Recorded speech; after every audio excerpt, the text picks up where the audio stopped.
Welcome to Financial Health Channel. Who creates wealth? After reading one of my blogs about my reaction to Mr. Graves' video, my friend asked me, who creates wealth? We always think of the wealth produced by work. This is still the case for the majority of economy around the world. For the developed economy, we can see an evolution which weakens, decrease the part of work in the creation of wealth. In the USA, since Reagan, the movement has been to reduce social gain and favor the production of wealth through financial engineering. The workers are discouraged from working. This discouragement stems from many changes that have taken place over the past 40 years. Employees are paid less than before. Salaries do not increase as fast as inflation and decrease in proportion to the wealth created. They have to pay more to maintain their new benefits, which replace the social rights of the past. The pension was changed to 401k. Companies no longer have the obligation to contribute. The investment risks are borne by the worker. The management of this plan has been opened up to investment companies, which make pension plans more expensive than they were when they were pensioned. The result is a retirement account where the risk is higher and more expensive. Health insurance. Employers are asking their employees to pay more for less benefit.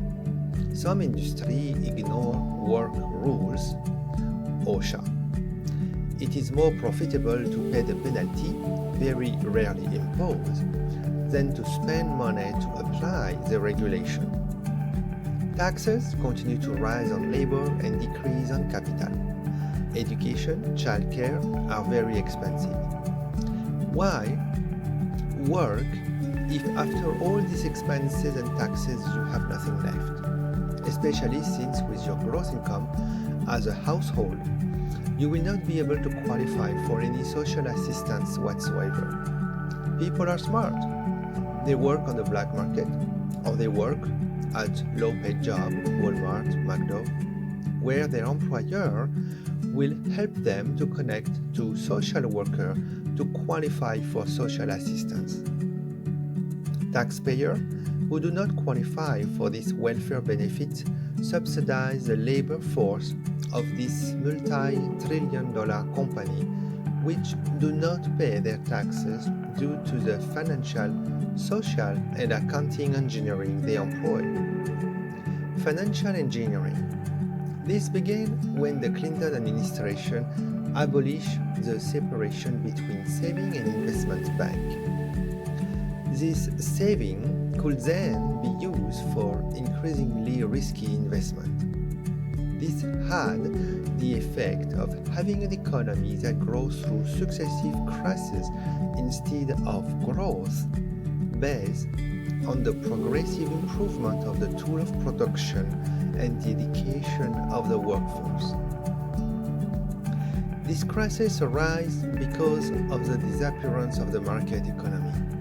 During this crisis, the government intervened to make capital available not to household consumers who then decide how to spend this money, supply and demand for services and products indicating where companies should invest, but to financial institutions, commercial or systemic banks that give this money to companies that do not invest in their worker and production tool, but buy the share of their company to create added value and dividend paid to shareholders.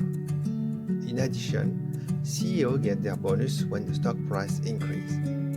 They also use this money to refinance the company's debt at a cheaper rate. This debt is rotting our economy from within. Not only does it maintain in a state of survival 20% of the company in the USA, which should have already gone out of business a long time ago, but it also appears in accounting as an asset, whereas from an economic point of view, when the debt increases, the more the destruction of production capacity accelerates.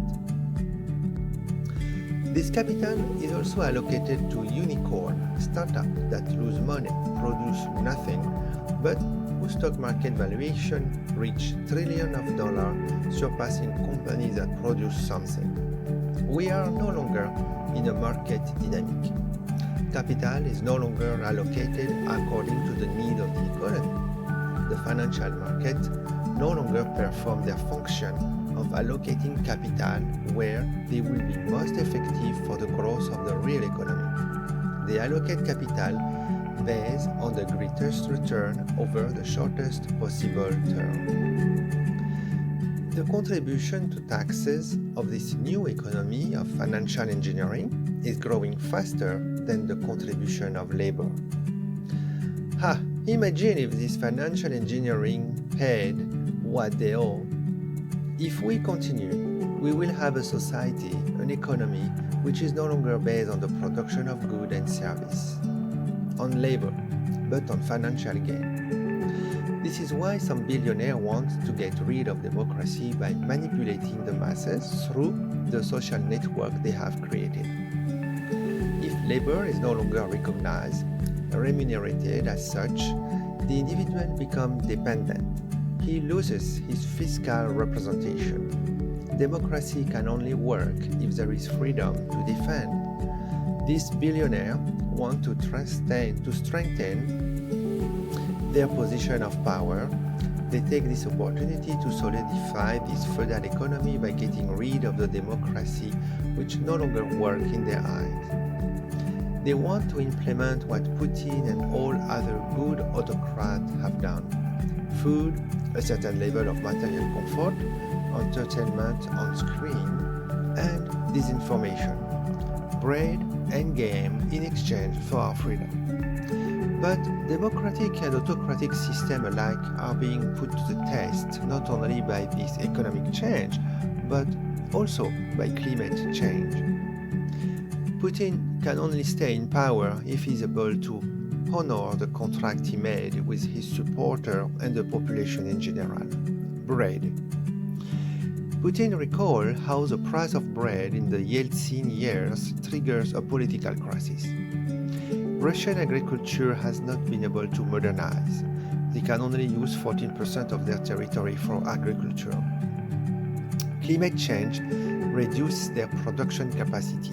Due to massive fire, for the first time in 11 years, Russia had to import grain and stop exporting its production until December 2020 and again in 2021 with the food security agenda, and increase their production cost in addition to economic sanctions. Russian bread producers have frozen their price until the end of 2022. Putin wants to ensure that Russia is self-sufficient in food and therefore has invaded the eastern territory of Ukraine. This is where the majority of grain production is located. The effect of this invasion on commodities market have only highlighted and precipitated what we have to deal with sooner or later. A decrease in the production of wealth while we have an increase in population.